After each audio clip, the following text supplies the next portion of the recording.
hello students, आज class आम पढ़िम question number 3 तो सो क्वेश्चन नम्बर 3 आम दिया कि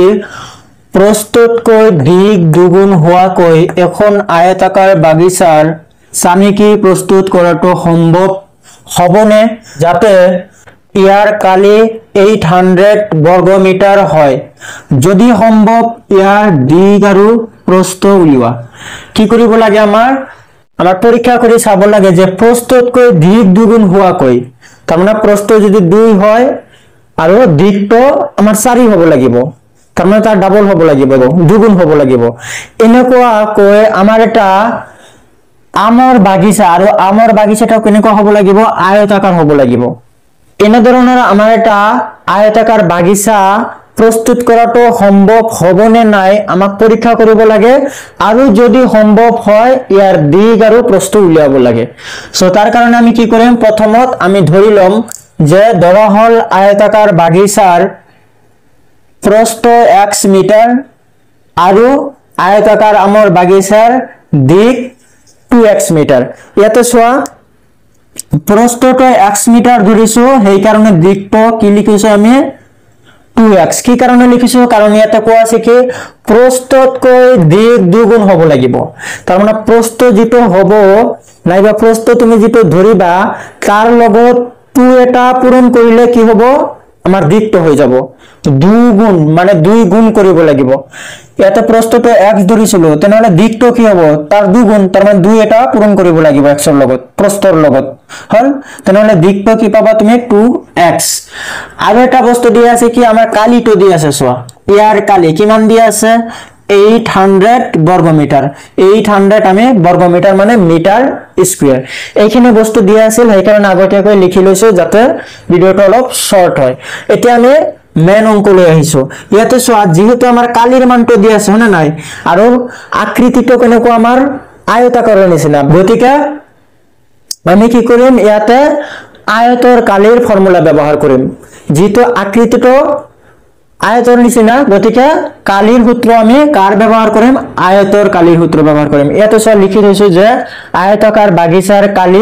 दिक पूरण प्रस्थ हने नाइ आयतर काली कि হয় दिक इनटू प्रस्थ सिम्पल এটা ফর্মুলা এই ফর্মুলা ব্যবহার কৰি আমি অঙ্কটো কৰি দিব পাৰিম ইয়াতে সোয়া কালি কালিৰ ঠাইত আমি কি লিখিম তেনহলে দিক পূৰণ প্ৰস্थ কালি মানে কি দিক পূৰণ প্ৰস্थ তেনহলে দিকটো আমাৰ হাতত কিমান আছে 2x পূৰণ কি কৰিব লাগিব আমাৰ প্ৰস্থ প্ৰস্থ কিমান আছে আমাৰ x is equal কিমান আছে 800 মিটাৰ স্কয়াৰ এতিয়া আৰু দিব নালাগে তাৰ পিছত চোৱা 2x * x মানে কি হ'ব আমাৰ x স্কয়াৰ হনে নাই দুটা x পূৰণ হৈ আছে মানে x স্কয়াৰ হ'ব তাৰ পিছত 800 ইয়াতে চোৱা x স্কয়াৰ লগত 2 যেহেতু পূৰণ হৈ আছে এটো কি হ'ব আমাৰ হৰণ হৈ যাব 800/2 হ'ব হল x স্কয়াৰ is equal কিমান বাৰ ভাগ যাব আমাৰ 2 4 গুণ 8 দুটা 0 আছিল নহয় 0 দুটা দিব লাগিব গতিকে 400 পাবা এতিয়া চোৱা x স্কয়াৰ পালা কি 400 আমাৰ তো x স্কয়াৰৰ মান লাগে আমাৰ লাগে কাৰ মান x ৰ মান লাগে গতিকে স্কয়াৰ টু উঠাই দে স্কয়াৰ টু উঠি গলে এইপিনে গৈ প্লাস মাইনাস ৰুট 400 দিব লাগিব এটো নিয়ম কি কৰিব লাগে যদি বাও পিনে স্কয়াৰ থাকে স্কয়াৰটো যদি তুমি উঠাই দিব লগা হয় তেনহলে কি কৰিব লাগিব হো পিনে গৈ প্লাস মাইনাস ৰুট দি পিনে যেটো সংখ্যা থাকিব সংখ্যাটো ভিতৰত লিখিব লাগিব এটো এটা নিয়ম হল তাৰ পিছত সোয়া x is equal plus minus ইয়াতে সোয়া ইয়াৰ বৰ্গমূল কিমান হ'ব একেবাৰে শৰ্টকাটত কই আছে তোমালোকক 4 এৰ বৰ্গমূল কিমান আমাৰ 4 এৰ বৰ্গমূল হল 2 হল 4 এৰ বৰ্গমূল 2 তাৰ পিছত ছোৱা দুটা 0 আছে নহয় দুটা 0 মিলি পিনে আমাৰ এটা 0 বাহিৰত আহিব একেবাৰে শৰ্টকাট কই দিছো তাৰ মানে 20 দুটা পূৰণ কৰিলে আমাৰ কি হ'ব 400 হ'ব একেবাৰে শৰ্টকাটত আমি এনেকে ট্ৰিক লগাই কৰিব পাৰা তুমি যে 4 এৰ বৰ্গমূল 2 আৰু দুটা 0 মিলি এটা 0 বাহিৰত লিখিব লাগে হল এটো নিয়ম এতিয়া তুমি x এর মান কি পাবা প্লাস মাইনাস মানে এটা প্লাস 20 পাবা বা x is equal minus 20 হল প্লাস মাইনাসৰ মিনিং টু কি এবাৰ প্লাস 20 আৰু এবাৰ minus 20 ইয়াতে মাইনাস তো অসম্ভৱ হ'ব নোৱাৰে অসম্ভৱ ইম্পসিবল হল মাইনাস এই কাৰণে হব নোৱাৰে কাৰণ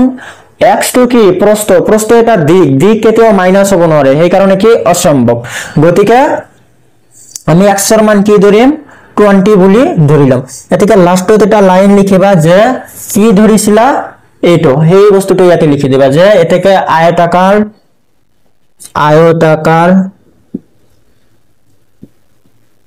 আমর বাগিচার প্রস্থটো কিমান হবো আমার প্রস্থ মানে x এর ভ্যালুটো আমি কি লিখিম 20 মিটার m মানে কি মিটার আৰু দিকটো কিমান হবো এটা লাইনতে লিখি দিছো দিক মানে কিমান হবো দিক লিখিবলৈ হলে 2 এটা পূরণ কৰিব লাগিব x এৰ লগত হনে নাই 2 পূৰণ x এৰ মান কিমান পাইছো 20 গতিকে 20 আমাৰ পূৰণ কৰিব লাগিব 20 পূৰণ কৰিলে কিমান হ'ব আমাৰ 40 মিটাৰ হল গতিকে আয়তাকাৰ আমৰ বাগিচাখনৰ প্ৰস্থ কিমান হ'ব আমাৰ 20 মিটাৰ আৰু দিকটো কিমান হ'ব আমাৰ 40 মিটাৰ ইয়াতে আৰু এটা কথা লিখিব লাগিছিল হেতু হল কি যে এই পৰিস্থিতিটো সম্ভৱ হ'বনে তাৰ মানে ইয়াতে সব প্ৰস্থটো আমি 20 পালো তাৰ ডাবল কিমান পাইছো 40 তাৰ মানে আয়ত কেনেকুৱা আয়ত হল এনেকুৱা ধৰণৰ যে এটো যদি 20 হয় এটো তোমাৰ 40 হ'ব পাৰিব তাৰ মানে দিকটো আৰু প্ৰস্থটো কম বেছি হ'ব লাগে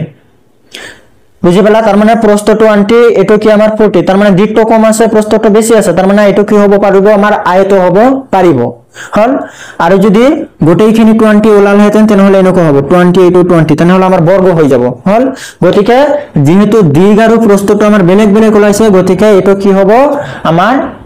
সম্ভৱ হবো ইয়াৰ মাজত এটা পয়েন্ট এটা লিখিব লাগিছিল ইয়াৰ মাজতে তোমালোকে কি কৰিবা ইয়াৰ আগতে লিখিবা যে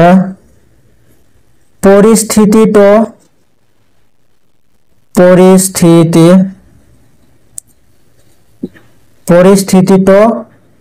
উপৰত লিখি দিছো পৰিস্থিতিটো সম্ভৱ হনে নাই পৰিস্থিতিটো কি হ'ব সম্ভৱ হ'ব আৰু